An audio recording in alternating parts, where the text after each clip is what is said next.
I'm your host, Michael Messerly, and this is Scary, but True.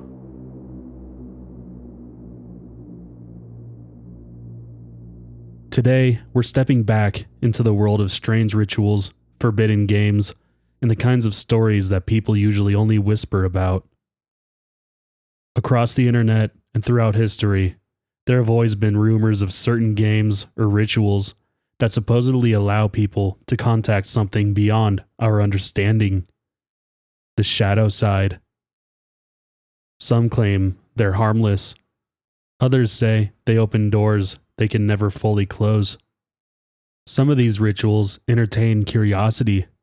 Others can supposedly change your entire reality at the cost of your soul.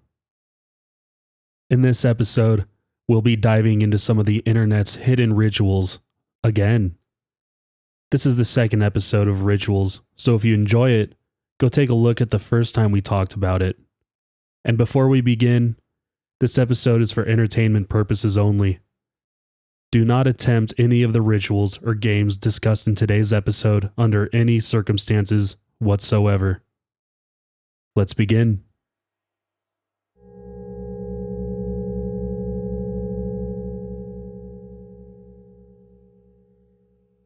The Senorio Ritual. The Senorio Ritual, also called the Manor Ritual, is a highly obscure ritual that originated in an undetermined manor in the countryside near what is now Mexico City during the mid to late 18th century.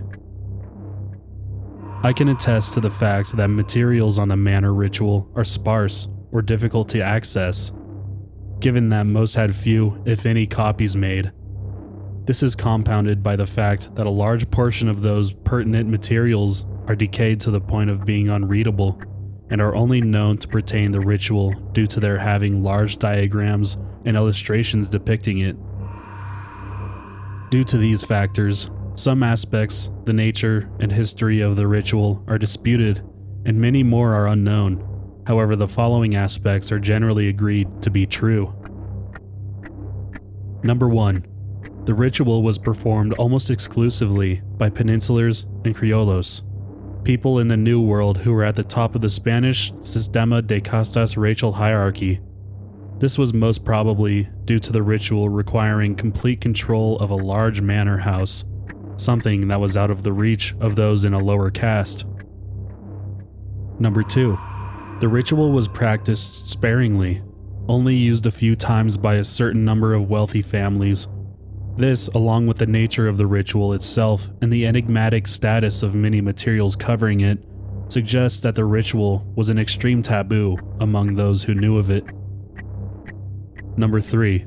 Performances of the ritual decreased sharply with the end of the New Spain and had stopped entirely by the late 1840s. Around the time the caste war of Yucatan, a Mayan uprising, started.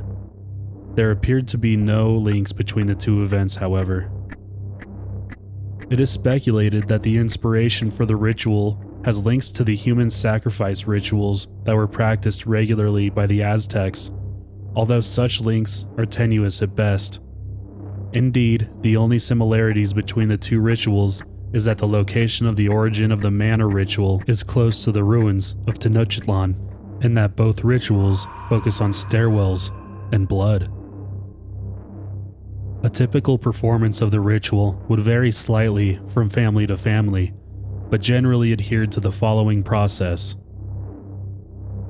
Number 1. A manor would be selected for the ritual. For the ritual to work, the manor would require at least 2 stories and a straight stairwell from one to the other. The manor's seclusion would also be an important factor, as a more secluded manor was considered better for the ritual. Once the manor was selected, it would be cleared of all persons save those needed for the ritual. Number 2. A location in the manor where one room is directly above another would be selected. That is, the top room's floor is the bottom room's ceiling. Furniture would typically be cleared from both rooms. Portraits and family heirlooms, if present, would most definitely be removed. If both rooms have windows, then they would be covered by some means. After that, a lone chair would then be placed in the center of the superior room, facing the door. In the inferior room, the floor would be covered with linen.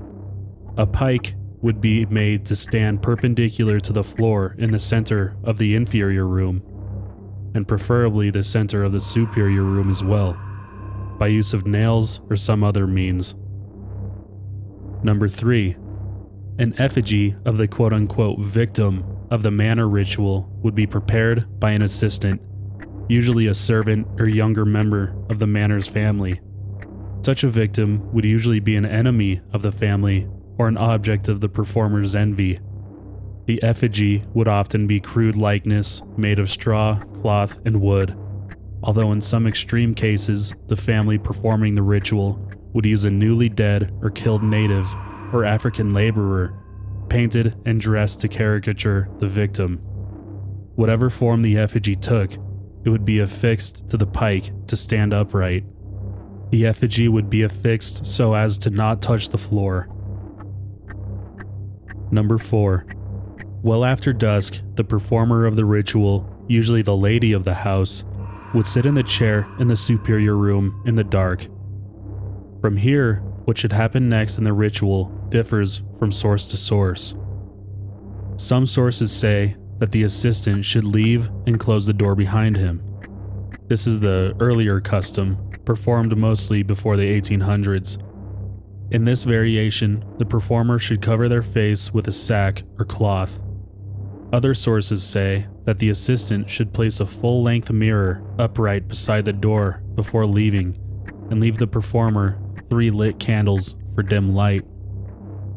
After the assistant closes the door behind them, the woman should then place the mirror so that it leans against the door as vertically as possible and faces the chair, and then places the candles in front of the mirror.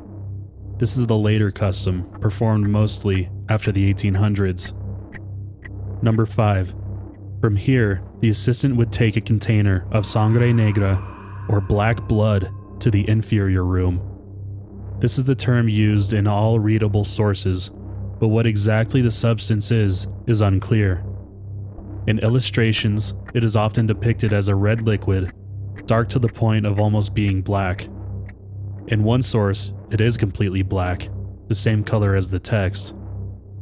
Given its name, some have figured that black blood is blood mixed with ashes, although that conjecture does not help answer the question of exactly what animal the blood would come from. Regardless of the composition of black blood, the assistant would pour it directly onto the victim's effigy and loudly chant, "El te derriba," he casts you out, 7 times. There should be enough blood poured to cover the effigy and drip onto the linen floor. Number 6. Upon hearing the 7th El te derriba, the performer in the superior room would then start to perform their part of the ritual. If the performer is adhering to the earlier custom, then they should cover their ears with their hands and continuously chant, "God does not see this house," repeatedly in Spanish.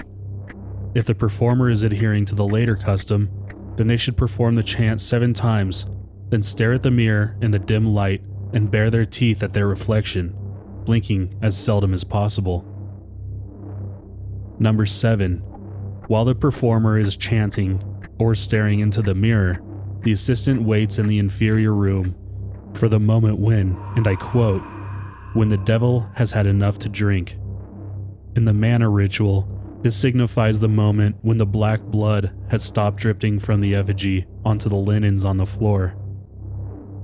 Once this has happened, the assistant would leave the inferior room, go to the superior room, and knock on the door to indicate to the performer that it is time to start the next phase of the ritual. The performer would then leave the room, relocating the mirror and candles if necessary, and go to the head of the stairwell. The assistant would then go downstairs to the inferior room. Number 8. The assistant would detach the effigy of the victim from the pike and bring it up the stairs to the performer. The performer would then take the effigy from the assistant and throw it down the stairs, saying "El te derriba," like the assistant did when they poured the black blood on the effigy. From there, the assistant would carry the effigy back up the stairwell, sometimes with assistance from others, for the process to repeat again. Depending on the family, the process would happen as few as 3 times or as many as 7 times. With each iteration, the performer would say "Alte deriba" louder and louder, from a whisper at the first iteration to a shriek at the 3rd to 7th. Number 9. From there, the assistant would incinerate the effigy, and the ritual would be completed. It is up to the performer, or usually their assistants, to clean the black blood from the stairwell, remove the pike and linens from the inferior room, and remove their chair from the superior room. If the later custom was adhered to, then the assistants would also remove the mirror and candles and store them in a secluded location. Almost all readable sources that describe the later custom recommended that the family performing the ritual never use the candles or mirror again for any purpose. Furthermore, they warn gravely against shattering the mirror any time during or after the ritual. Upon the conclusion of a correctly performed ritual, the victim represented in the inferior room is supposed to come to a sudden and unfortunate end. Most sources claim that the victim would be hit by a severe and untreatable fever that should kill them before the end of 7 days, although a small minority describe deaths varying from death via consumption to suicide to being killed in their bedroom by a dark figure. Due to the complexity of the ritual, however, there are numerous ways it could go wrong, and many mistakes and their consequences were documented in both texts describing the ritual and various family histories, as any deviation could have ominous effects. The most common mistake is to pour too much black blood onto the effigy, letting the liquid drip onto the floor for far too long. Though the ritual should start well after dusk, various sources emphasize how it needs to be performed quickly, and a small number warn that if the ritual drags on after midnight, then it could have deadly consequences.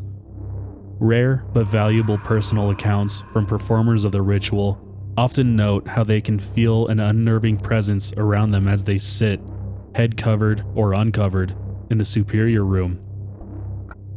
Notably, those who adhered to the later custom would often see their reflection slowly and subtly morph into a repulsive and demonic figure, baring its teeth back at the performer in the dim light. An obscure account from a servant's diary, one that was restored by a local librarian after many weeks of labor, tells of an envious aging wife who wanted to kill a woman whom her husband was doting on with the ritual, using the later custom. The servant, who was the assistant for that particular ritual, accidentally poured too much black blood onto the effigy, thus letting the ritual drag on past midnight. He described how, just as the trickle of black blood was beginning to slow, he heard a series of frantic screams from the wife above him. He rushed up to the superior room and pushed open the door, knocking the mirror onto the floor and shattering it. The wife claimed to have seen the devil completely materialize in the mirror, an attempt to step out of it before it was shattered. Various times after that event, the servant records sightings of a dark red, almost black figure in various places around the manor and its grounds.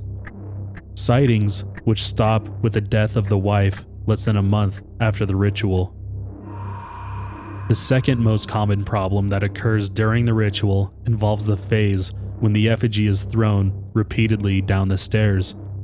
From the repeated impacts, many effigies fall apart and can only be taken back up a stairwell in tatters.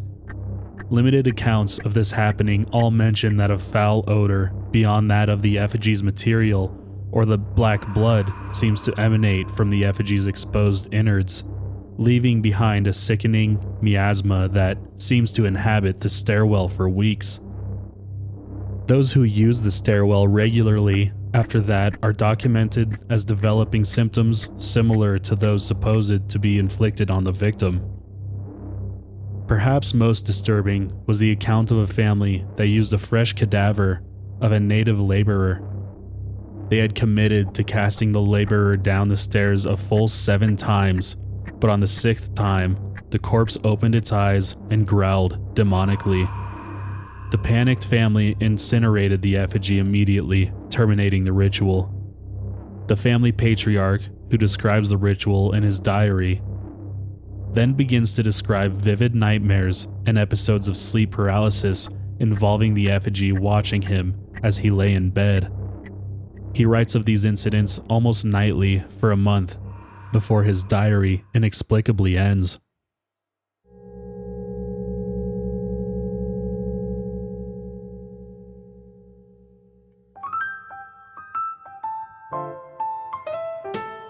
Are you enjoying Scary But True?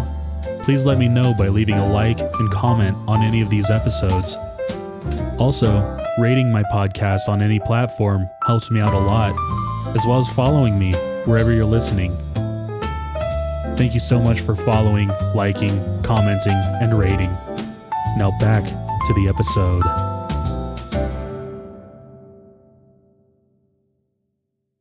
Misfortune, or a date with Lady Luck. This ritual is for those who are unsatisfied with their own fortune, those that believe that forcing a slight twist in their fate would be a worthwhile effort.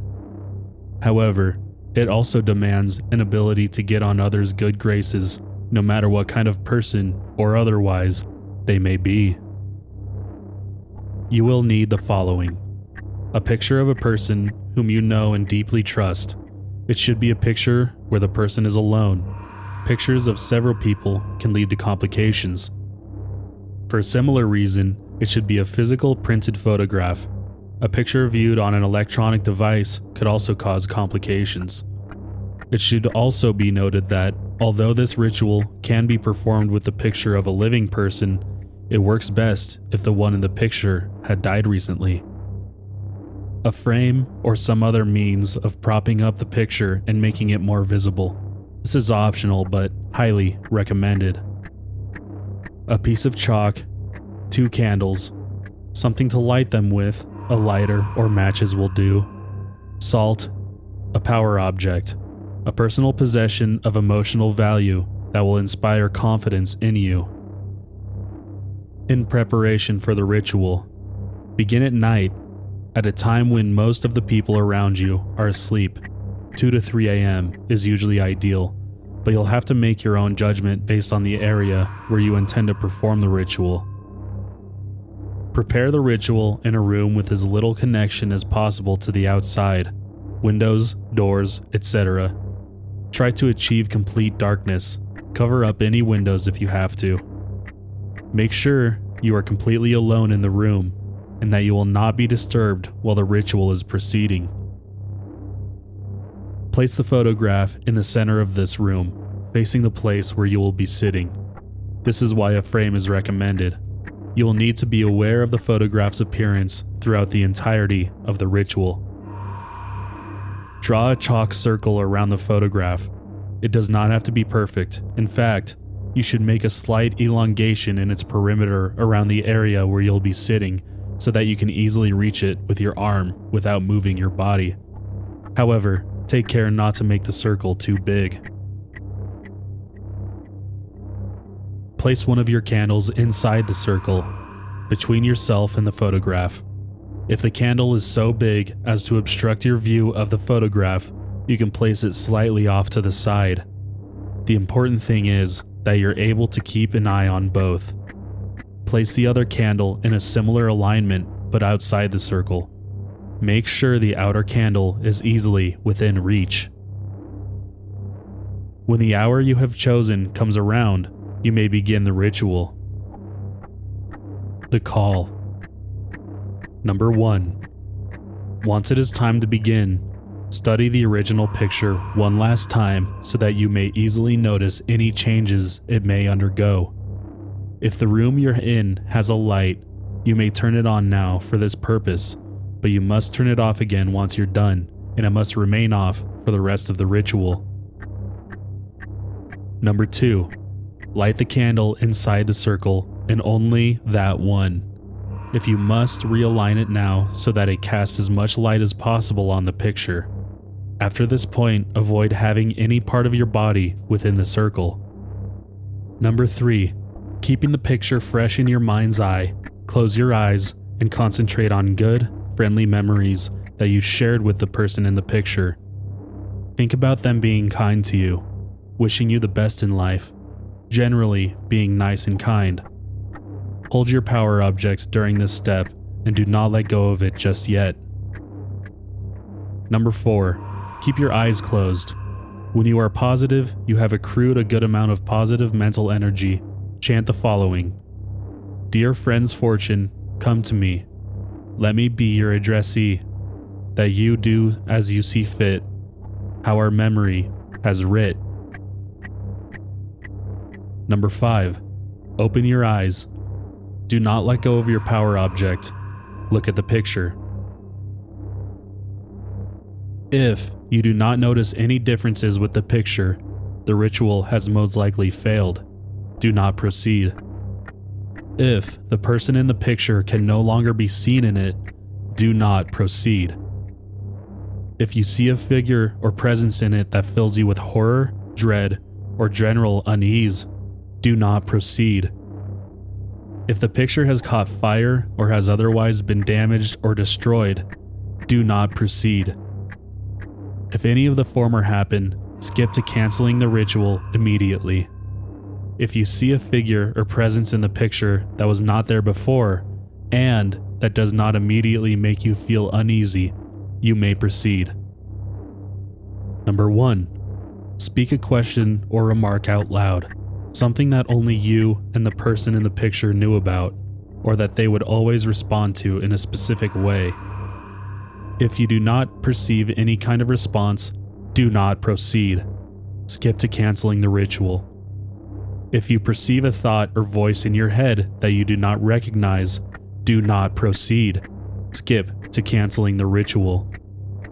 If you perceive a thought or voice in your head that corresponds to what that person would say, and you are completely confident that it was in earnest, you may proceed. 2. Once again, focus on the positive energy brought about by your recollection of the person in the picture.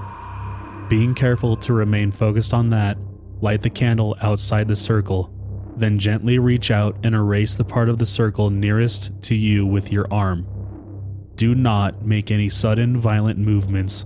Do not speak out loud. Do not scream. Number 3. If all has gone well so far, you should feel the presence gently emerge from the photograph's vicinity and surround you. It should feel friendly, comfortable, and put you at ease. Simply remain in place, focusing on the good memories of your friend until you no longer feel the presence about you. This should not take more than a few minutes. Number 4. Leave the room. Wait until dawn. You may sleep if you want to. Return and clean up the object you used in the ritual. Except for the photograph. Keep that in a safe place where it will not be disturbed or misplaced. Do not damage or lose the photograph. Do not repeat the ritual in the same location or with a picture of the same person. Ending the ritual. If you have completed the ritual successfully, you should notice a positive change in your life. Things that you noticed were difficult should become easier, and appearing friendly before others should be a breeze. However, this will not last forever, and eventually you will feel your fortune returning to how it was prior to the ritual's commencement. When you are certain this time has come, you must perform one additional step to end the ritual. Hold the photograph in your hand and recite the following. So has life's path led back out to the crossroads, I've no doubt. Heed my thanks and go back whence came your faithful influence. Burn the photograph, collecting the ashes in a container of salt water. Dispose of the salt water. Canceling the ritual. If something has gone wrong during the ritual, quickly do the following. Number 1. Spread a circle of salt around the chalk circle. This is why you do not make the chalk circle too big. Number 2. Retrieve the outer candle while being careful not to move inside the chalk circle. Do not break the chalk circle. Do not light the outer candle. Number 3. Leave the premises. Do not return until daylight. Number 4. Burn the photograph or its remains if it is already burned. Collect the ashes. Place the ashes inside a container of salt water. Dispose of the salt water, preferably someplace you will never have to return to. Number 5. Perform a cleansing ritual. Number 6. If you saw the photograph burning or being otherwise affected in a way that would require manipulating its basic physical properties, take extra precautions for a time. Assume that your fortune will get worse and prepare accordingly. Avoid the room you used from then on.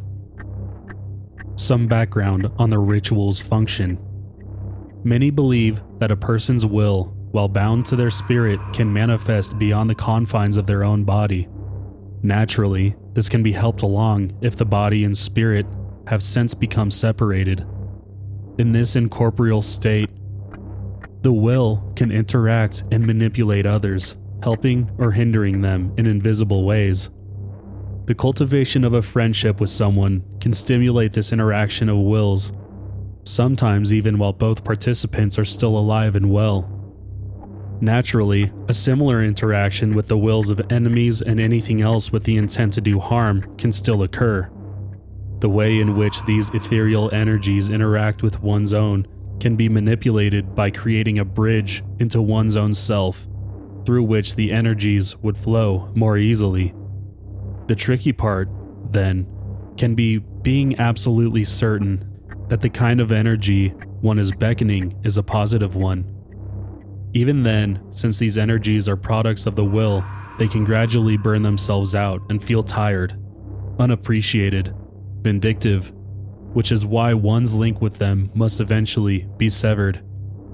Even so, these types of energies are typically believed to be linked not only to the will of the living person they were spawned from, but also to the other's memories of them, which is why they eventually dissipate and become neutralized over the course of a century or so. However, this is not guaranteed to happen.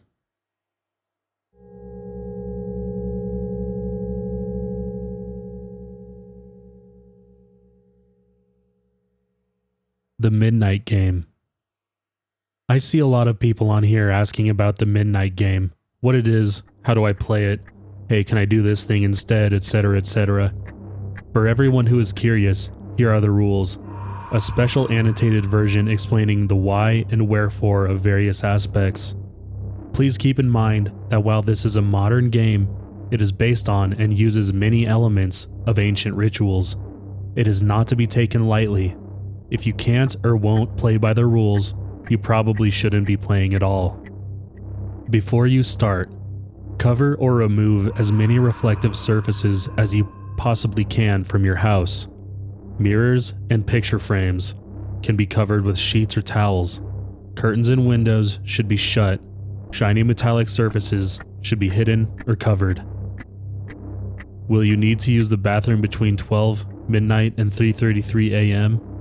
Be quick, be alert, avoid reflective surfaces. If you anticipate needing to eat between 12 midnight and 3:33 a.m., set food out beforehand. Avoid metallic containers, including aluminum pop cans, surfaces, and silverware. Eating fresh fruit and veggies and/or a sandwich is best. They require no cooking, they are portable, and they have a high nutritional value. If you're playing with other people, synchronize your watches. Turn off all cell phones and all sources of light. Unplug non-essential electronics generating light such as microwave ovens, coffee machines, entertainment equipment, and other appliances. Do not open any appliances with an internal light such as the oven or the refrigerator between 12 midnight and 3:33 a.m. Do not use or turn on any electronics between 12 midnight and 3:33 a.m. You will need new, unused, untouched candles, large enough or in enough quantity to last from 12 midnight to 3:33 a.m. Each player should carry spare candles. Do not touch another person's candles. Do not reuse candles or exchange candles with another player. Matches. Each player should carry spare matches. You cannot use a lighter. Paper and pencils. A wooden front door. This is essential. You may need to find a location other than your home. Salt. Each player should carry salt with them, not a salt shaker, which merely sprinkles salt, but something enabling the user to pour salt. A sharp metal pin or needle. Do not use knives or materials other than metal. Cauterize the tip between uses by holding it in the flame of a candle, wiping it clean in a clean cloth, and if possible, dipping it in peroxide. Step 1. Everyone who is playing the midnight game must write their names on a piece of paper, then use the needle to place a single drop of their blood onto the paper. You must write your full name, not a nickname, alias, or the name of a friend. Writing your name on the paper and adding your blood makes you a target of the Midnight Man. Lying about or hiding your identity increases the risks to you and your fellow players. Be aware, giving any entity your name and blood makes you vulnerable. You are setting yourself up as a sacrifice to the entity where you're inviting into your home. Whether or not you believe in magic or the supernatural, performing these actions will invite something into your home and will give it your name and blood, and you will be vulnerable to its influence until 3:33 a.m. Step 2. Place the papers behind the closed wooden front door. Step 3. Light a candle. If candles were already lit, light a new one to signal the start of the official summoning segment. Because this is a summoning portion, the newly lit candle may be blue, black, or dark purple. It does not have to be colored, but a colored candle may lend the ritual power. Step 4. Knock on your front door exactly 22 times. Note, the 22nd knock must happen at 12 a.m. or the ritual will not work. Step 5. Open your door, blow out the candle, and close it. You have now summoned and welcomed the Midnight Man. Immediately relight your candle. Step 6. Your goal for the rest of the game is to evade the Midnight Man. Everyone who plays must walk with their candles lit around the house, avoiding the Midnight Man at all costs until the clock strikes 3:33 a.m., at which time the Midnight Man will leave. If your candle blows out on its own, it means the Midnight Man is near, and you have 10 seconds to relight your candle. If you fail to relight the candle in 10 seconds, you must surround yourself with a circle of salt and wait until 3:33 a.m. Stand in one spot and holding the container of salt, pour a thick line around yourself while turning. Pouring a circle and then stepping into it will not work. If you fail to surround yourself with salt in time, the Midnight Man will attack you, and you will have hallucinations of your worst fears until 3:33 a.m. Here are the signs that the Midnight Man is nearby. Your candle blows out, you suddenly get very cold, you hear a low whisper, you see a black humanoid figure within the darkness. Though it is not listed on the basic rules, being touched, brushed up against, or breathed upon are also signs that you have the Midnight Man's attention. Keep moving. Stay in the light of your candle. Do not run. Warning: do not use someone else's blood on your paper. This is deceptive and brings more risk to you and the person whose blood you stole. Do not stand in one spot until 3:33 a.m. The Midnight Man will find you, and you will not have a chance to protect yourself. Do not attempt to fall asleep during the midnight game. Falling asleep renders you vulnerable. Even if you are safe inside of the circle of salt, sleeping breaks the rules of the game and makes you an easy target. Do not attempt to leave the house during the midnight game. Breaking the rules removes what little power you have over the Midnight Man. Do not use a lighter or any other light source in place of a candle. Do not try to turn on the lights during the midnight game.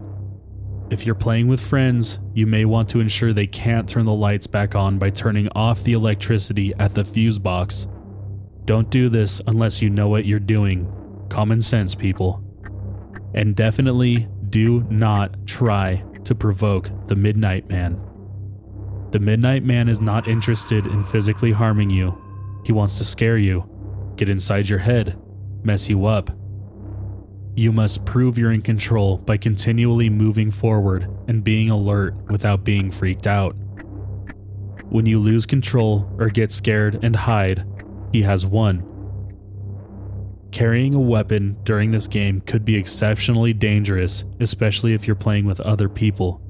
You can't stab or shoot a spirit. Spirits are vulnerable to metal, so wearing protective jewelry may help. Carrying a weapon is not a good idea. At 3:33 a.m., the Midnight Man will leave your home.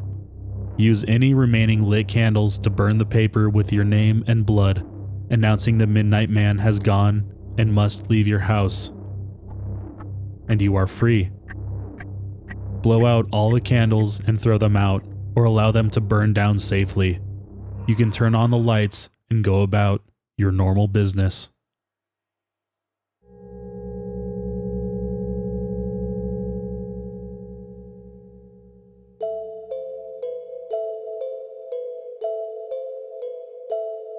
Thank you so much for listening. If you enjoyed today's episode, please leave a like, review, or a comment. As always, the original stories are linked down in the description below, and I claim no credit for the stories themselves. Be sure to follow the show everywhere at Scary But True Pod. And if you have your own scary story that you'd like me to share, email it to me at scarybutTruePod@gmail.com. My name is Michael Messerly, and I'll see you next time with more Scary But True.